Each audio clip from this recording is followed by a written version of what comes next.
Fala galera bugrina, eu sou o Gabriel Ferrari e hoje estou aqui com o novo executivo de futebol do Guarani. Nem tão novo assim, né, Marcos Vinícius? Seja bem-vindo de volta. Obrigado, sempre um prazer voltar aos locais que a gente é bem recebido e se sente à vontade. O que você espera de novo nessa função, a temporada que vem pela frente? A gente acredita muito, Gabriel, que 2019 tem tudo para ser um ano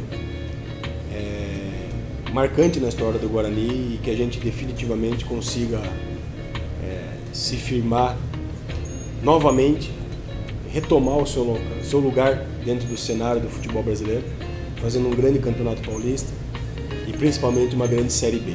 O Guarani volta a disputar um campeonato da Série A1 do Paulista depois de alguns anos fora e eu tenho certeza que essa nova ideia, esse novo formato de gestão que a gente foi convidado a participar tem tudo para dar certo e foi o que me motivou a voltar e eu acredito muito que a gente vai ter um ano de muitas alegrias. Você até falou em coletiva que esse ano você completa 20 anos aí ininterruptos como profissional do futebol.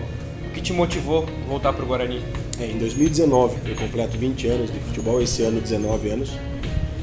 E como eu falei na coletiva, se a gente está voltando para um lugar é porque existe um carinho e um respeito recíproco.